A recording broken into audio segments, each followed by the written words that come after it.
Okay, so we've heard from the politicians. Let's now hear from those who've spent a long time of their careers looking at electoral reforms. Did this parliament debate address those reforms? Joining me now are Dr. S.Y. Qureshi, former Chief Election Commissioner, and Jaiprakash Narayan, who is the founder of Lok Sakta, a group that looked to clean up politics. Thank you both very much for joining me. I want to turn to you, Dr. Qureshi, first.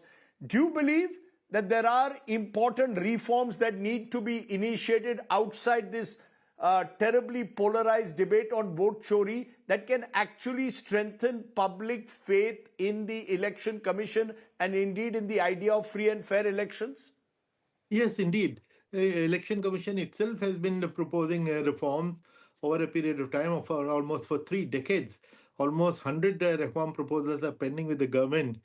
And one or two reforms which government is now attempting, like simultaneous election, is not the kind of reform that we were demanding. But the reforms that which are long felt are not being addressed. And first of which would be controlling the role of money power. Now, give me an example. Give me an example. Yes, I'm telling you. The first most important reform that we need is a reform of controlling the abuse of money in the elections, because money is playing havoc with the elections. And there has been a proposal that corporate funding should be banned, because there is no free lunch. If they give you crores, they want something in return, like a license or a contract, or even a bank loan with which they run away to UK. So therefore, controlling the money power is the first thing, and the solution has been on the table for a long time, that let there be a national election fund to which the corporates can donate without really bothering which whom it will be addressed to. And from the election fund, the either election commission or an independent body can distribute that fund on the basis of your electoral performance. That is one. Can I take that to Jaiprakash Narayan? Because in this entire debate, Jaiprakash Narayan, that went on for 2 days in Parliament on electoral reforms, the role of money power, which has become staggering. I've met candidates in some states who say they've spent 50 crores, 60 crores on Vidhan Sabha elections. Now, given the scale of the money involved, do you think this was the question that should be squarely addressed? Or this is a question too close to the bone, particularly for those who get elected on money power? Thank you, Rajdeep. It's a great question. There are two broad issues here. One is the conduct of election. The second is the political crisis we created ourselves with money power and entry barriers. Unfortunately, much of the political debate in Parliament and outside is all about the conduct of election, which actually is pretty good. I'm not saying it's perfect, but it's as good as it can be. It's being improved. Mr. Qureshi, many other chief election commissioners then and now, they've been doing their best. So the problem is not with the ballot box or polling booth or electoral rolls, though there are some improvements required. The real challenge is the entry barriers, the party autocracy. Who is the candidate chosen? What is the role that the members of the party or the people have in that? The best citizens are repelled to join politics because money power. I disagree with Mr. Qureshi about his understanding of money power.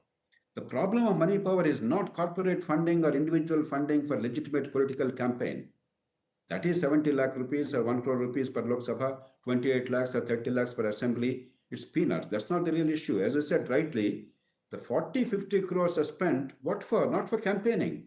It is for vote buying and inducements.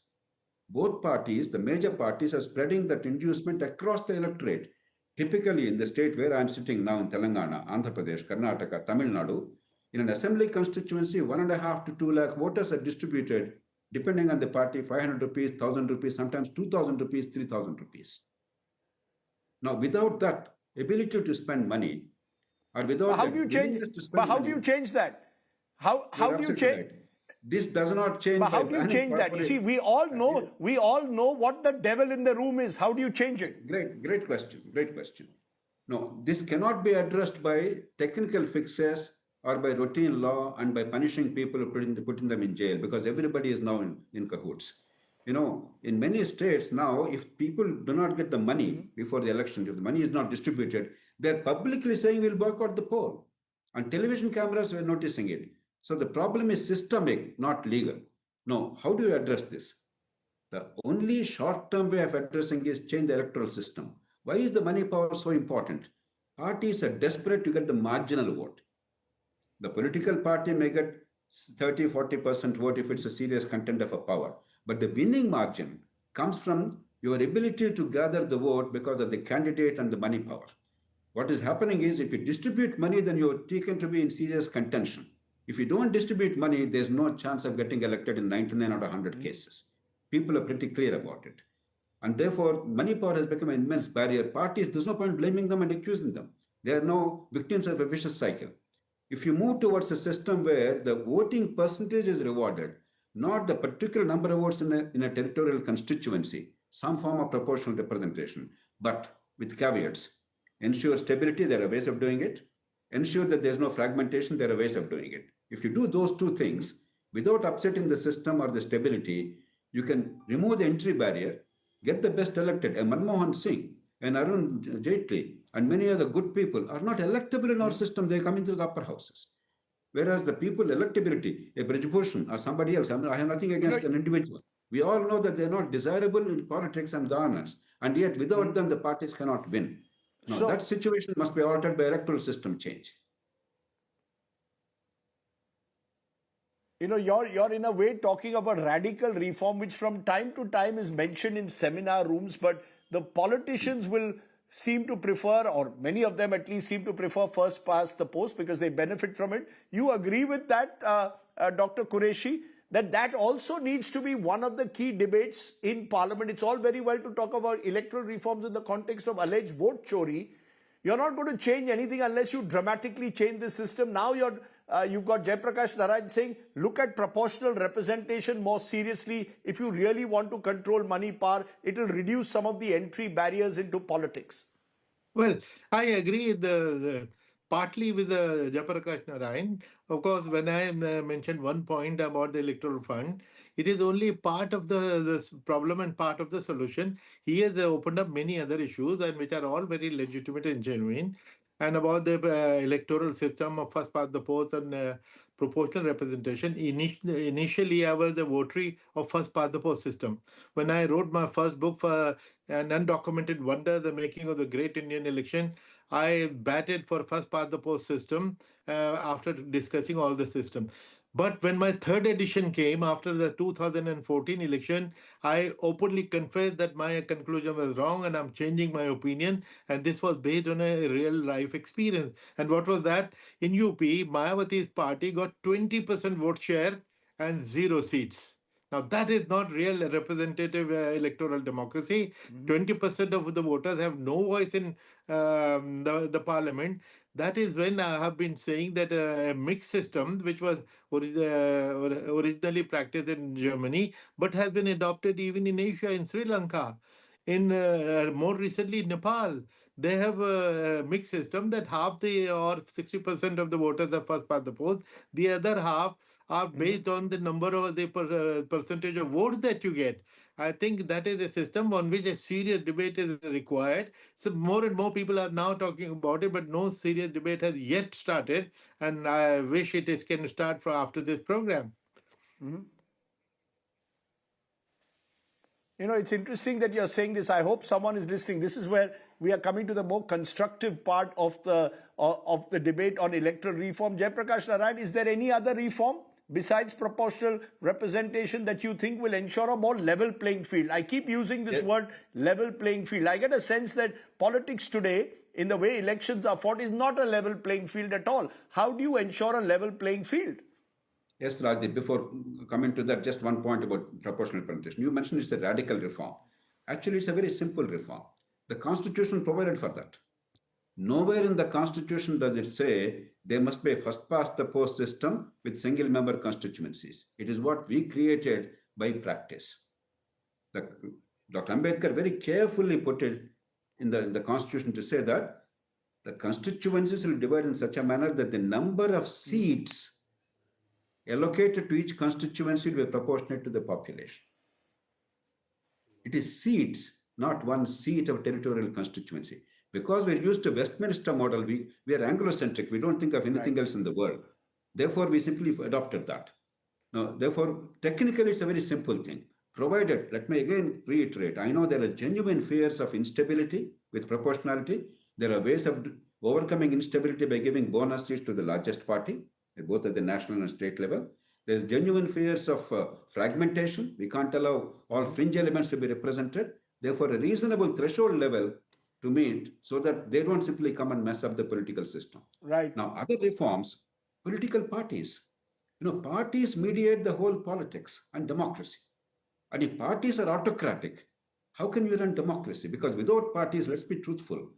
Technically, you can contest, you can have all kinds of things, but in reality, without political parties outside of Switzerland, there's no single instance where democracy is managed. They are the platforms for people's participation, and yet they become private estates and political fiefdoms.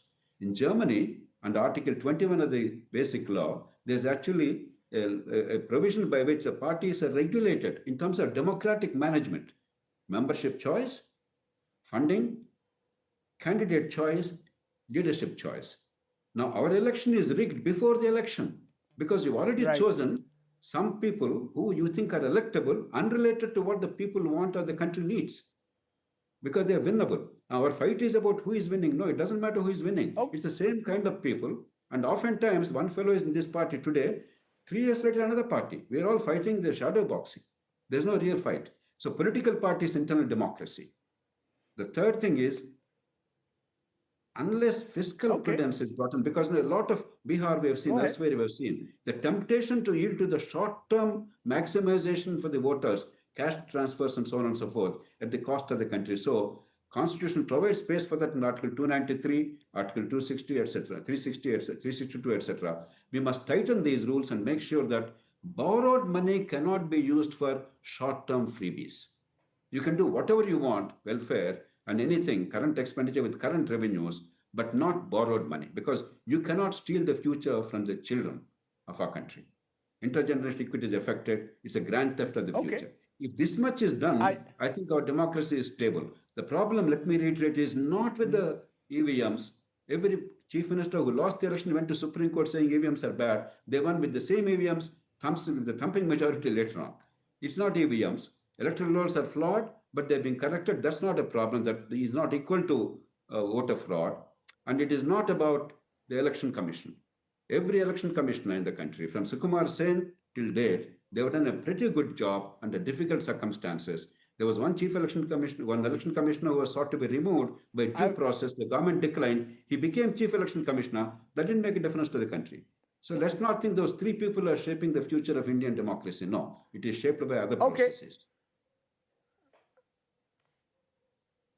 Okay, I think we've heard 2 sane voices. I wish we had more sanity in that parliament debate where these real issues, money, power, the need to look at proportional representation, need to look at inner party democracy within political parties was looked at more seriously.